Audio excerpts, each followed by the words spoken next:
नमस्कार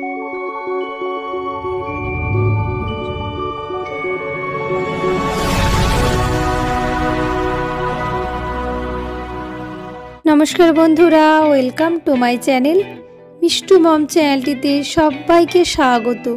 আজকে আমি আপনাদের সাথে শেয়ার করব 5 ফোড়ন দিয়ে নিরামিষ কুমড়োর তরকারির রেসিপি। এটা খুব সহজ পদ্ধতিতে বানিয়ে নেওয়া যায় আর খেতেও খুব সুন্দর হয়। ভাত, রুটি, লুচি, পরোটার সাথে খেতে দুর্দান্ত লাগে।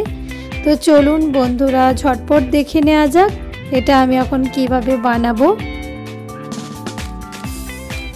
তার জন্য এখানে আমি 500 গ্রামের মতো কুমড়ো কেটে ভালো করে ধুয়ে জল ঝরিয়ে রেখেছি।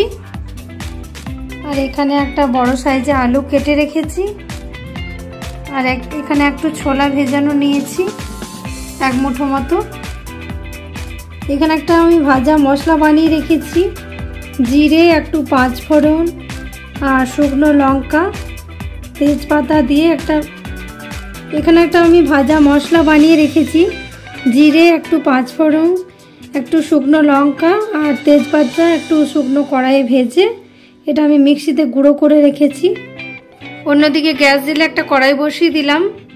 কড়াইটা আমার গরম হয়ে গেছে, তাতে দিয়ে দিচ্ছি বেশ কিছুটা পরিমাণে সরষের তেল। তেলটা আমার গরম হয়ে গেছে, তাতে দিয়ে দিচ্ছি একটা তেজপাতা, 2টো শুকনো লঙ্কা আর 1/2 চামচ মতো দিয়ে দিচ্ছি 5 ফোড়ন, 1 চামচ দিয়ে দিলাম গোটা জিরে। এগুলোকে হালকা ফ্রাই করে নেব। এবারে এর মধ্যে আমি দিয়ে দিচ্ছি একটা কেটে রাখা আলু, দিয়ে আলুটাকে ফ্রাই করে নিতে হবে। আমি হিংটা দিতে ভুলে গেছিলাম, ওই জন্য একটু মতো হিং দিয়ে দিচ্ছি। তা নিরামিষ যে কোনো তরকারিতে একটু হিং দিলে বেশ ভালো হয় টেস্টটা। দিয়ে হালকা ফ্রাই করে নেব।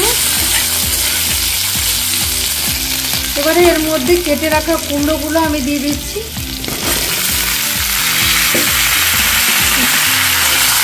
দিয়ে ভালো করে এটা নাড়াচাড়া করে নিচ্ছি।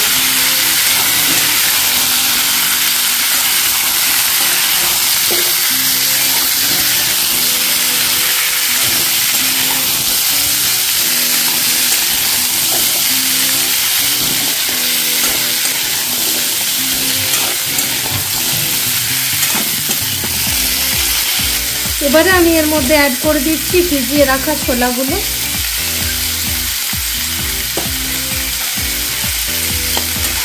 দিয়ে ভালো করে ফ্রাই করে নেব। আপনারা যারা ছোলা খেতে পছন্দ করেন না তারা ছোলাটা বাদ দেবেন। দিয়ে ভালো করে এটা ফ্রাই করে নেব।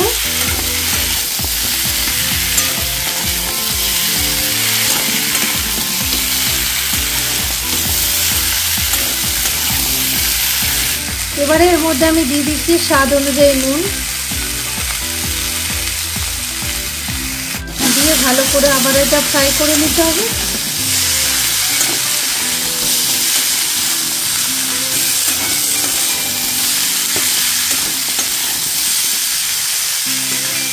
আর দিয়ে দিচ্ছি একটা কেটে রাখা টমেটো। দিয়ে আবার এটা ফ্রাই করে নেব।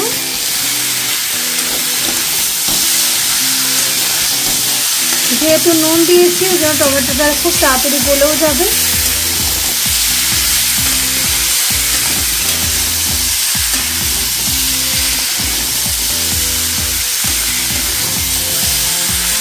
এবারে আমি এর মধ্যে দিয়ে দিচ্ছি 1/2 চামচ হলুদ গুঁড়ো, লাল লঙ্কার গুঁড়ো দিয়ে দিচ্ছি 1/2 চামচ মতো। দিয়ে এটাও ফ্রাই করে নিচ্ছি, ভালোভাবে মিশিয়ে নিচ্ছি।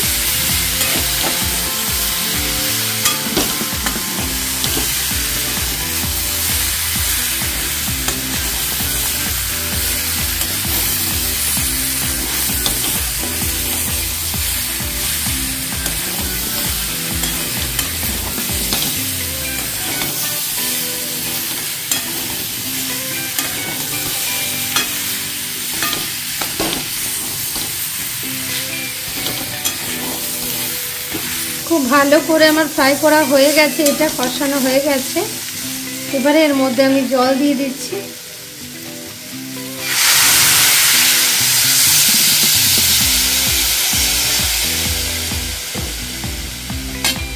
দিয়ে খুব ভালোভাবে এটা মিশিয়ে নেব।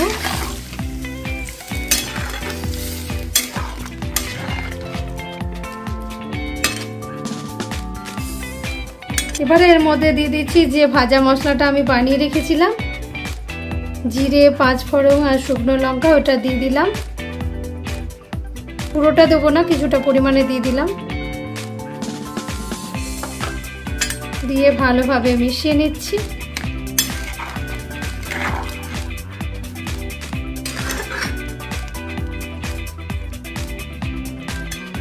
এবারে এর মধ্যে সামান্য পরিমাণে একটু চিনি দিয়ে দিলাম, দিয়ে ভালোভাবে এটা মিশিয়ে নিচ্ছি।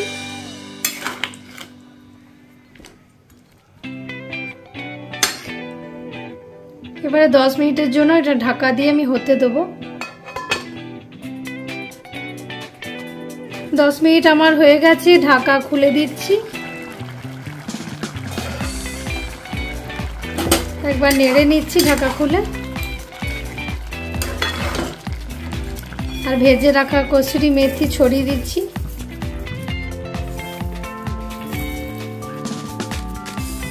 দিয়ে ভালোভাবে এটা মিশিয়ে নিচ্ছি। এইভাবে বানালে কিন্তু নিরামিষ দিনে খুব ভালো হয় খেতে। বন্ধুরা অবশ্যই এইভাবে একবার ট্রাই করে দেখবেন, কমেন্টের মাধ্যমে জানাবেন কেমন হয়েছে খেতে। এটা কিন্তু দুর্দান্ত হয় খেতে। গ্যাসের ফ্লেম বন্ধ করে দিলাম। তাহলে আমার রেডি হয়ে গেল 5 ফোড়ন দিয়ে নিরামিষ কুমড়োর তরকারির রেসিপি। এভাবে বানালে কিন্তু খেতে অপূর্ব সুন্দর হয় বন্ধুরা। যারা কুমড়ো খেতে চায় না তারাও কিন্তু আঙুল চেটে খাবে এভাবে বানালে। অবশ্যই এইভাবে একবার ট্রাই করে দেখবেন, কমেন্টের মাধ্যমে জানাবেন কেমন হয়েছে আমার আজকের কুমড়োর তরকারির রেসিপি।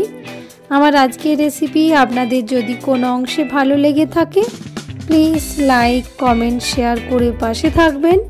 যারা নতুন বন্ধু আছেন চ্যানেলটা সাবস্ক্রাইব করার অনুরোধ রইল। চ্যানেলটা সাবস্ক্রাইব করে পাশে থাকবেন। আবার আসছি নেক্সট কোনো রেসিপি নিয়ে। ততক্ষণে সবাই ভালো থাকবেন, সুস্থ থাকবেন। সবাইকে অনেক অনেক ভালোবাসা। এতক্ষণ আমার ভিডিওটা মনোযোগ সহকারে দেখার জন্য thanks for watching. Bye bye.